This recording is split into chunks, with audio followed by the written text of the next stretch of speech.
नमस्कार साथियों, ज्ञान सागर एकेडमी पर आपका स्वागत है। आगे हम लोग इतिहास के अपने अगले पोर्शन में देखते हैं स्वराज पार्टी का गठन, क्योंकि हम लोगों ने पिछले वीडियो लेक्चर में चौरी चौरा कांड तक की पढ़ लिया था। असहयोग आंदोलन और असहयोग आंदोलन के दौरान ही जो चौरी चौरा की घटना घटित होती है गोरखपुर जिले में, वो हमने पढ़ लिया था। अब उससे आगे स्वराज पार्टी का गठन पढ़ेंगे। स्वराज पार्टी गठन कब होता है? 1923 में। अच्छा, स्वराज पार्टी गठन की पृष्ठभूमि देख लेते हैं कि स्वराज पार्टी गठन कैसे हुआ। अब चौरी चौरा कांड के बाद असहयोग आंदोलन तो स्थगित हो गया। गांधी जी की स्थिति बहुत कमजोर हो गई। गांधी जी को 6 मार्च 1922 को गिरफ्तार कर लिया गया। भाई गांधी जी, अब आंदोलन तो समाप्त हो चुका है, तो गांधी जी की कमजोरी का फायदा उठाकर 6 मार्च 1922 में अंग्रेज सरकार ने गांधी जी को गिरफ्तार कर लिया और 6 वर्ष के लिए जेल भेज दिया। गांधी जी की गिरफ्तारी के बाद कांग्रेसियों के मध्य में यह बहस छिड़ गई कि स्वतंत्रता आंदोलन किस रास्ते पर चलाया जाए, किस रास्ते से चलाया जाए, या स्वतंत्रता आंदोलन के लिए किस रास्ते को अपनाया जाए।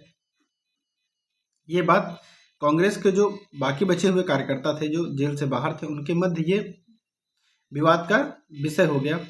इसमें थे परिवर्तन समर्थक और कुछ थे परिवर्तन विरोधी। जो परिवर्तन समर्थक थे उनका ये कहना था कि हम इस आंदोलन को, जो स्वतंत्रता से संबंधित आंदोलन है, इसको कुछ परिवर्तन करके आगे बढ़ाएं। लेकिन जो परिवर्तन विरोधी थे वो कह रहे थे जिस प्रकार गांधी जी आंदोलन को चला रहे हैं उसी प्रकार से हम लोगों को भी आंदोलन को आगे बढ़ाना चाहिए। जबकि जो परिवर्तन समर्थक थे वो कह रहे थे कि आप चुनाव लड़िए, विधान परिषद में जाइए और विधान परिषद के माध्यम से सरकार का विरोध करिए, सरकार के कामकाज को बाधित करिए, सरकार के कामकाज को ठप करने की कोशिश करिए। लेकिन जो परिवर्तन विरोधी थे वो चाह रहे थे कि जैसे आंदोलन चल रहा है उसी प्रकार से चलना चाहिए, गांधीवादी मार्ग पर। तो देख लेते हैं परिवर्तन समर्थक कौन थे। तो परिवर्तन समर्थक में थे मोतीलाल नेहरू, CR दास यानी कि चित्तरंजन दास, हकीम अजमल। जबकि जो परिवर्तन विरोधी थे विट्ठल भाई वल्लभ भाई पटेल, राजेंद्र प्रसाद, सी राजगोपालाचारी और मोहम्मद अंसारी। वल्लभ भाई पटेल, राजेंद्र प्रसाद, सी राजगोपालाचारी और मोहम्मद अंसारी। तो फाइनली स्वराज पार्टी गठन कब होता है? मार्च 1923 में। किसके द्वारा? चित्तरंजन दास यानी कि CR दास और मोतीलाल नेहरू के द्वारा। CR दास का कथन था कि स्वराज आम जनता के लिए होना चाहिए, ना केवल नेताओं के लिए। तो ये किसका कथन था? ये CR दास का कथन था। ये इंपॉर्टेंट क्वेश्चन पूछा गया है। कांग्रेस के सबसे जो युवा अध्यक्ष हैं वो कौन थे? मौलाना आजाद। ये भी एक पूछा गया सवाल है। तो हिंदुस्तान रिपब्लिकन एसोसिएशन के गठन की बात हम लोग अगले लेक्चर में करेंगे। आगे देख लेते हैं कि जो स्वराज पार्टी के समर्थक थे उसमें कौन थे? विट्ठल भाई पटेल, हकीम अजमल, मदन मोहन मालवीय। ये स्वराज पार्टी गठन के समर्थक थे, यानी कि ये परिवर्तन समर्थक व्यक्ति थे। कौन? विट्ठल भाई पटेल, हकीम अजमल और मदन मोहन मालवीय। स्वराज पार्टी का उद्देश्य भारत को स्वराज दिलाना था। उसके लिए सितंबर 1923 में दिल्ली में कांग्रेस का विशेष अधिवेशन होता है, जिसकी अध्यक्षता कौन करते हैं? मौलाना अब्दुल कलाम आज़ाद ने की। जो कांग्रेस का विशेष अधिवेशन कहाँ होता है? 1923 दिल्ली में होता है। तो यहीं पर स्वराज पार्टी गठन तथा उसके कार्यक्रमों की मान्यता कांग्रेस द्वारा प्रदान कर दी गई। यानी कि अब जो स्वराज पार्टी है वो कांग्रेस का एक अंग बन गई। कांग्रेस ने स्वराज पार्टी को मान्यता प्रदान कर दी और उसके प्रस्तावों को भी मान्य कर दिया। केंद्रीय विधान व प्रांतीय विधान परिषदों के लिए चुनाव हुए, जिसमें स्वराज पार्टी को बहुत बड़ी सफलता मिली। जो स्वराज पार्टी की सबसे बड़ी सफलता थी उनमें से एक सफलता ये है कि वर्ष 1925 में विट्ठल भाई पटेल को केंद्रीय विधानसभा का अध्यक्ष नियुक्त कराने में स्वराज पार्टी का बहुत बड़ा योगदान था। जो स्वराजियों की चित्तरंजन दास को देशबंधु कहा जाता है, जो स्वराजियों की बहुत बड़ी जीत थी। यानी कि जो विट्ठल भाई पटेल को केंद्रीय असेंबली का अध्यक्ष ये लोग बनवा ले जाते हैं, तो ये स्वराज पार्टी की सबसे बड़ी जीत थी। अच्छा, चित्तरंजन दास को क्या कहा जाता है? देशबंधु भी कहा जाता है। चित्तरंजन दास को किस नाम से भी जाना जाता है? Deshbandhu, friend of nation. 10 जून 1925 को सी.आर. दास की मृत्यु हो गई।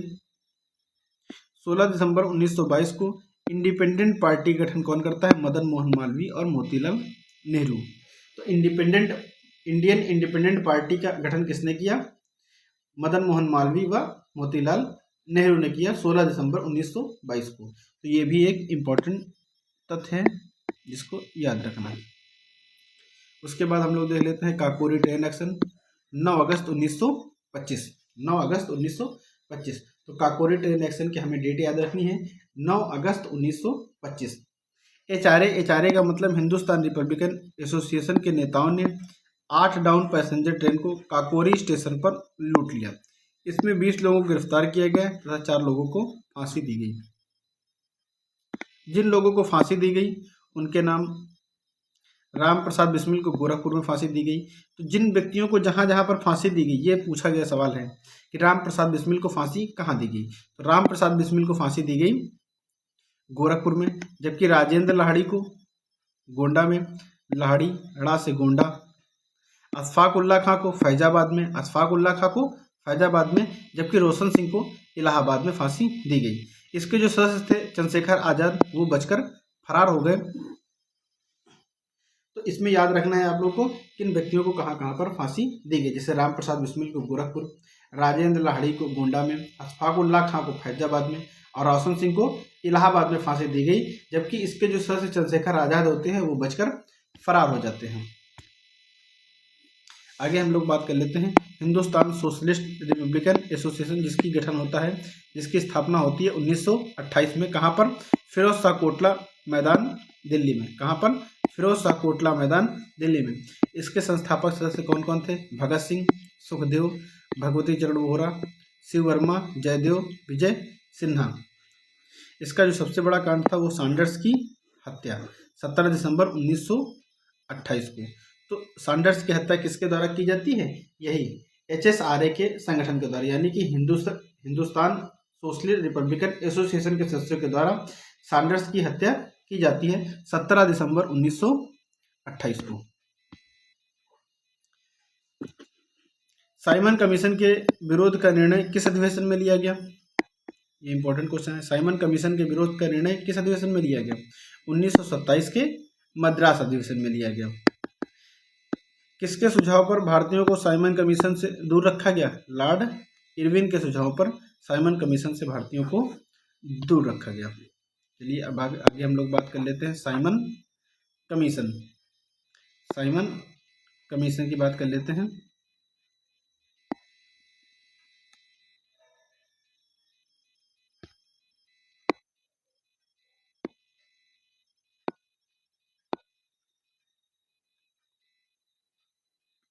जो साइमन कमीशन का गठन होता है वो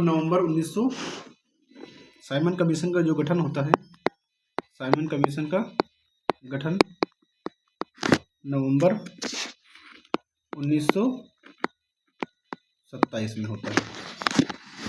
तो साइमन कमीशन गठन क्यों होता है तो उसका कारण हम लोग जान लेते हैं।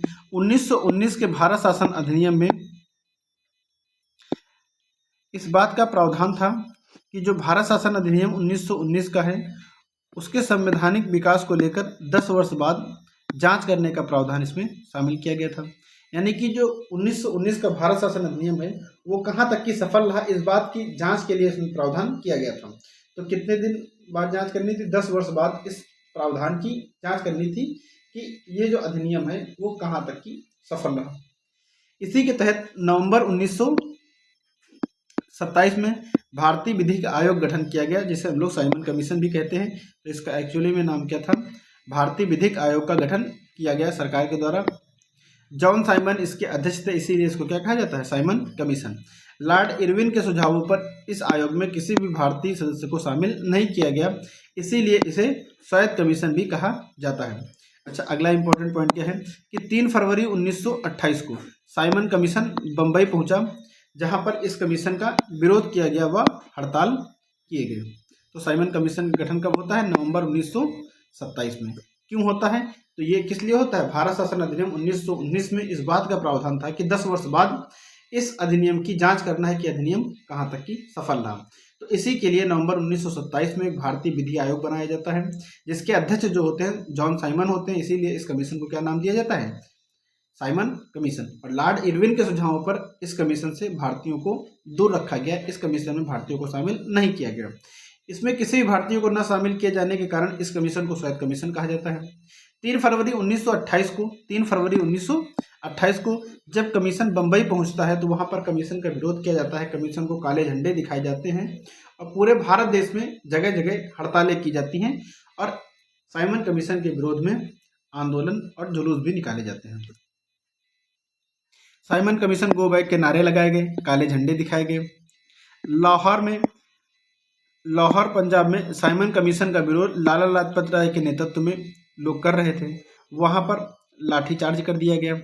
लाठीचार्ज में ही क्या होता है, लाला लाजपत राय की लाठियों के जो ज़्यादा प्रहार कर दिया जाता है, जिसमें वे बुरी तरीके से घायल हो जाते हैं। और 17 नवंबर 1928 को लाला लाजपत राय की मृत्यु हो जाती है। 17 नवंबर 1928 ईस्वी को लाला लाजपत राय की मृत्यु हो जाती है।